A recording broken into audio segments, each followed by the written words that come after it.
इस आबदोज के जरिए जमीन, फिजा और समुद्र की हदूद को कवर किए जाने की कोशिश की जा रही है। भारतीय मीडिया के मुताबिक ये इंतहाई अहम मंसूबे के लिए 5.2 बिलियन डॉलर। कोई मुल्क जो इंडिया आ रहा है वो बिलियंस ऑफ डॉलर से नीचे प्रोजेक्ट लेता है कि इंडियन नेवी जो है उन्होंने अपने 1-2 एयरक्राफ्ट कैरियर बनाए हैं और उन्होंने अपनी न्यूक्लियर ट्राइड भी कंप्लीट कर ली है। It means uses of nuclear from land, air and sea. जो उनका डील चल रही है 5.2 बिलियन डॉलर की, वो भी सुनने में यह है कि चाइना को काउंटर करने के लिए इंडियन ओशन में उन्होंने ये डील कर रहे हैं। क्या आपको लगता है कि ऐसे बहुत तेजी से वो ग्रो कर जाएंगे? और हम एग्जाम्पल सबसे ज्यादा ही has taken India to the next level, no question about it. खुदा न ख्वास्ता पाकिस्तान 2030 तक कायम नहीं रहेगा, टूट जाएगा।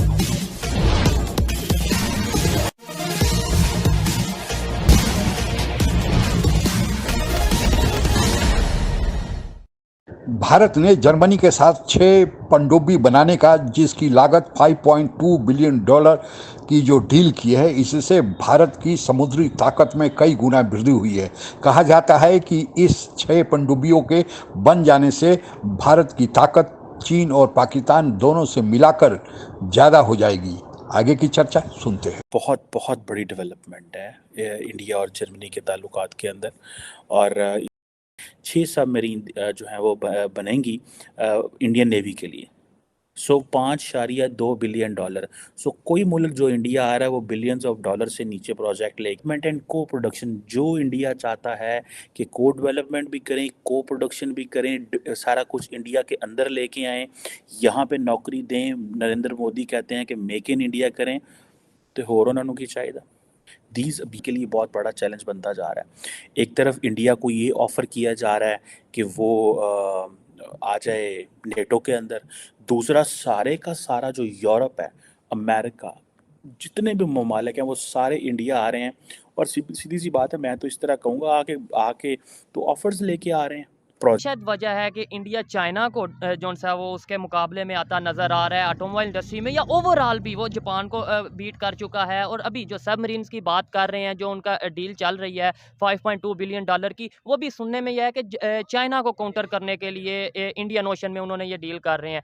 क्या आपको लगता है कि ऐसे बहुत तेज़ी से वो ग्रो कर जाएंगे और हम एग्जाम्पल्स देते रह जाएंगे? बिल्कुल हैं कि दुनिया के दूसरे कंट्री, खास तौर पे हम नेबर कंट्री की ज़्यादा बात करते हैं, इंडिया के हवाले से बात करते हैं, डिफेंस इक्विपमेंट जो कि आपका उसमें एक्सपीरियंस भी है, डिफेंस इक्विपमेंट्स हम भी इंपोर्ट करते हैं, इंडिया भी इंपोर्ट करता है। लेकिन अभी इंडिया की पॉलिसी ये देखने में आ रही है कि वो जिस भी मल्टीनेशनल कंपनी, जिस भी कंट्री के साथ डील करता है, वो कहता है आप यहाँ पे आके मैन्युफैक्चरिंग करें, मैन्युफैक्चरिंग प्लांट लगाएं। हम ऐसा क्यों नहीं करते? देखिए, हर कंट्री के अपने ऑप्टिक्स हैं, अपने स्ट्रेटेजिक डिसीजंस हैं। प्रॉब्ली जो हमारे टॉप ब्रास है, उनकी स्ट्रेटेजी या strategic decisions are something else and different from. सबसे ज्यादा ही has taken India to the next level, no question about it. खुदा न ख्वास्ता पाकिस्तान 2030 तक कायम नहीं रहेगा, टूट जाएगा। You have to see what he has delivered to India. That is remarkable. That's remarkable. That should be a model for the rest of the developing countries. अंदरूनी जो दुश्मन है, इन चैलेंजेस का भी सामना है हमारे मुल्क को, तो इनसे निमटने के लिए जो चैलेंजेस हैं, दरपेश हैं, इनसे निमटने के लिए ये जो साजिश है, इससे कैसे निपटा जाए? This is the era for India. I tell you this. मेरी ख्वाहिश होती है कभी पाकिस्तान भी उस लेवल पे होता, कोई डिजिटल पाकिस्तान की बात करता। ये मोस्ट सिवियर सिक्योरिटी थ्रेट तो भारत उस लेवल पे आ गया है जहां पे एक आम चाइनीज समझता है कि हमें खतरा अगर है तो भारत से है। और जैसे मैंने बोला, ये डर अच्छा है, डरते रहो बेटा, यू डिजर्व। माशाल्लाह, अल्हम्दुलिल्लाह, हम एटमी ताकत हैं। अमेरिकी यूनिवर्सिटी के प्रोफेसर जो हैं, उनका वो भी एक थिंक टैंक से उनका ताल्लुक है। उन्होंने थोड़े 3 साल और दे दिया। उन्होंने कहा नहीं 2030 में नहीं, 2033 में टूटेगा। अमेरिका में ट्रिप मोदी जी का आ रहा है, that will be an exceptional। कि ये सारी की सारी जो डेवलपमेंट देखें तो आपको पता चलेगा कि इंडिया को अमेरिका क्या दे रहा है, जर्मनी क्या दे रहा है। फॉर एग्जांपल आप यही एनालिसिस कर लें कि जब क्या नाम है उसका, लॉयड ऑस्टिन आए, तो एक रोड मैप के ऊपर बात हुई है। इंडिया और अमेरिका जो है वो रोड मैप की बात कर रहे हैं, किसके लिए? For defence industry cooperation. और ये कुछ जारी बात है फॉर द फ्यूचर है कि इंडियन नेवी जो है उन्होंने अपने 1-2 एयरक्राफ्ट कैरियर बनाए हैं और उन्होंने अपनी न्यूक्लियर ट्राइड भी कंप्लीट कर ली है। It means uses of nuclear from land, air and sea. अब पाकिस्तान की न्यूक्लियर ट्राइड कंप्लीट नहीं है, मेरा ख्याल है we can't do it because from the naval side. लेकिन the question over the period of time is कि हम लोग जो हैं वो हमारे तो खैर मसले और हैं, उसमें बाद में जाता हूँ मैं। लेकिन इंडियन जो गवर्नमेंट है, ये आप देखें कि ये जर्मनी हो जो कि टेक्नोलॉजी डिफेंस में कितने आगे हैं, अमेरिका हो, उन्होंने सब ने अपने जिसे कहते हैं ना दरवाजे खोल दिए।